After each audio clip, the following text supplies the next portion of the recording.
INOX wind के share में Thursday को 10% का उछाला देखा गया और काफी लोगों की क्वेरी आने लगी, भैया मामला क्या है, जबकि कंपनी तो कर्ज में है, तो रातों रात क्या हो गया, राइट? कर्ज में डूबी कंपनी। तो यहां पर है राज, उसी राज के साथ सरकार के फोकस के साथ पूरी कहानी को मिलाएंगे तो बिजनेस फैक्ट, फाइनेंस एनालिसिस करते हुए चीजों को समझाएंगे तो आप समझ पाओगे। लेकिन उससे पहले भैया चैनल को सब्सक्राइब कर लो, नेताजी वाला काम ना करो। देखो बहुत कम लोगों ने सब्सक्राइब किया है। और डेली स्टॉक मार्केट न्यूज के लिए लर्न विद मुकुल अग्रवाल और म्यूचुअल फंड के लिए फिनोविंग्स को सब्सक्राइब कर सकते हैं। 10 जुलाई के स्टॉक मार्केट क्लास में है सेक्टर रोटेशन क्या है, कैसे इंट्राडे स्विंग में बड़ा पैसा कमा सकते हैं, छोटी पूंजी से बड़ा पूंजी कैसे बनता है, स्मार्ट मनी कैसे पैसा कमाता है, सीख कर कैसे नौकरी से आजादी और सेकंड अर्निंग कर सकते हैं। तो कॉल कीजिए 9708094321 पर, जहां कैश फ्यूचर ऑप्शन सब कुछ सीखेंगे हैंड होल्डिंग सपोर्ट के साथ, मेंटरशिप के साथ। तो चलिए सरकार से शुरू करते हैं कि सरकार ने रिन्यूएबल एनर्जी को बढ़ावा देने के लिए बहुत सारे इनिशिएटिव लिए हैं। उनमें से एक है विंड एनर्जी का प्रमोशन। और विंड एनर्जी सेक्टर इंडिया के टोटल रिन्यूएबल एनर्जी प्रोडक्शन में फाइनेंशियल ईयर 2023 तक 25% का योगदान दे सकता है, ऐसा माना जा रहा है। Record 69 plus gigawatt renewable energy का टेंडर फिस्कल 2024 में अब तक दिया जा चुका है।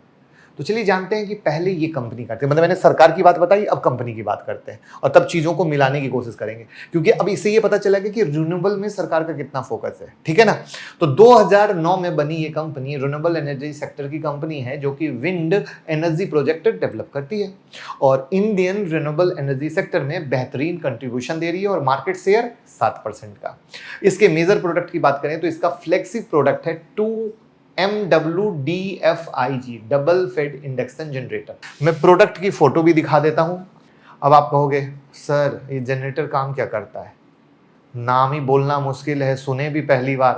तो इसीलिए तो आप हमारे चैनल पे आते हैं कि आप चीज़ों को समझ पाएं। तो ये एक जनरेटर है जो कि विंड टरबाइन में यूज होता है और जिसकी मदद से स्पीड को कंट्रोल किया जाता है, वो भी कम कॉस्ट और कम पावर लॉस में। और वो बनाता कौन है? आइनॉक्स विंड। आई बात समझ में? तो अब चलते हैं इसके फाइनेंशियल पर। तो 2024 तक का लेटेस्ट रिपोर्ट हम देखते हैं। तो अब हम चलते हैं इनके फाइनेंशियल को देखने के लिए और हम आ गए हैं स्क्रीनर पर। अब ध्यान से देखिएगा, जो इनका नेट प्रॉफिट है यहाँ 2013 से हम 2024 तक का देख रहे हैं, तो आप 20, 21, 22, 23 सब देखोगे तो ये क्या है? लॉस में ही है। बट मार्च 2024 बहुत इंटरेस्टिंग है। जो लॉस था वो बहुत भयंकर तरीके से घटा है और प्लस जो इनका ओपीएम परसेंटेज था वो पहली बार पॉजिटिव में आया है 2020 से लेकर अभी तक। और ये है इस कंपनी के लिए सबसे मेजर गुड न्यूज के तौर पर। वहीं पर ईपीएस आप देखो, अर्निंग पर शेयर लगातार बहुत ही माइनस में था, जो इसमें भी बहुत बड़ा वाला, भले ही नेगेटिव है बट बहुत बड़ा वाला सुधार है। अब ये सुधार ये बताता है कि मैनेजमेंट लगा हुआ है दिन रात कंपनी को एक जगह पे ले जाने। वहीं पर रिन्यूएबल पे जो फोकस शुरू हुआ है वो पिछले साल 2 साल में ही शुरू हुआ है। तो सरकार मान लो कि 2 साल पहले से मेहनत करती है, बट कंपनी ऐसा तो है नहीं कि जादू की छड़ी घुमाएगी और अगले दिन कुछ हो जाएगा।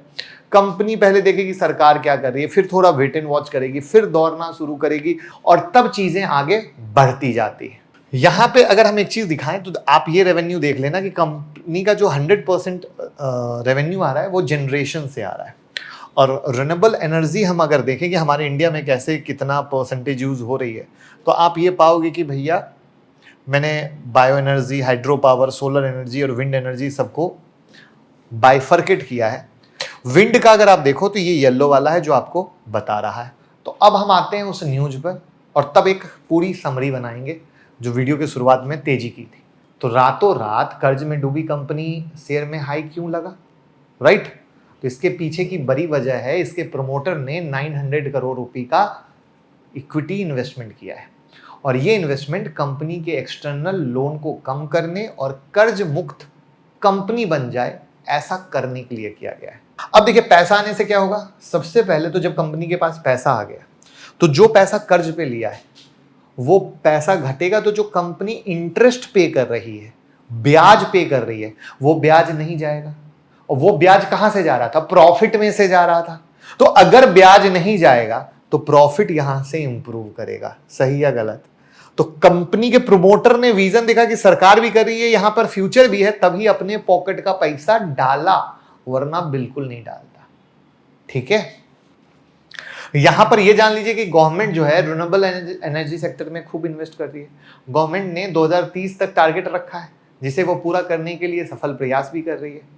तो भैया गवर्नमेंट ने क्या टारगेट रखा है वो भी देखेंगे, और फिर टेक्निकल एनालिसिस का चार्ट देखेंगे, और प्रमोटर की होल्डिंग भी देखेंगे। ठीक है, गवर्नमेंट ने 2030 तक 500 गीगावाट कैपेसिटी अचीव करने का टारगेट रखा है, जिसमें से मार्च 2024 में 7 गीगावाट मंथली इंस्टॉलेशन सेट करने का माइलस्टोन ऑलरेडी अचीव कर लिया है, जो कि मार्च 2022 के 3.5 गीगावाट के मंथली इंस्टॉलेशन से भी ज्यादा है। तो चलिए जल्दी से देख लेते हैं एक बार प्रमोटर होल्डिंग की तरफ, इन्वेस्टर का पॉइंट ऑफ व्यू। तो आप देख लो कि इन्वेस्टर की जो पोजीशन है वो 52.87 है, एफआईआई की 10.32% है, और डीआईआई की 9.09% है। मुझे जो सबसे सही चीज लगी वो मैंने आपके साथ शेयर कर दी। प्रमोटर ने पैसा डाला, कोई हालत में कोई प्रमोटर 1 रुपया ना डाले। अगर कंपनी डूबती दिखे, कंपनी में कहीं दम ना लगे, फ्यूचर ना लगे, कोई प्रमोटर पैसा नहीं डालेगा। वहीं पर इसके हम वीकली चार्ट पे आते हैं, तो आप देखोगे कि एक अच्छी रैली के बाद कंप्लीट शेयर फंसा हुआ है।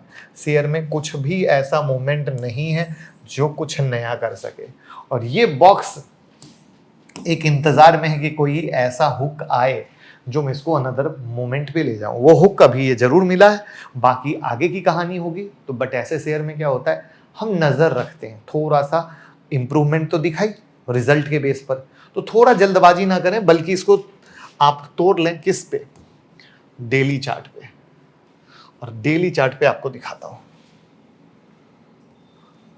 अब डेली चार्ट देखो, डेली चार्ट यहां से ये देखो, और ये देखो, ये प्राइस एक्शन की लाइन है। ये जब प्राइस एक्शन की लाइन कुछ होगी तब होगा मूवमेंट का कुछ कहानी। तो आई होप लर्निंग पसंद आई हो, कोई डाउट रहा हो तो कमेंट में बताइए और वीडियो को शेयर कीजिए। Thank you.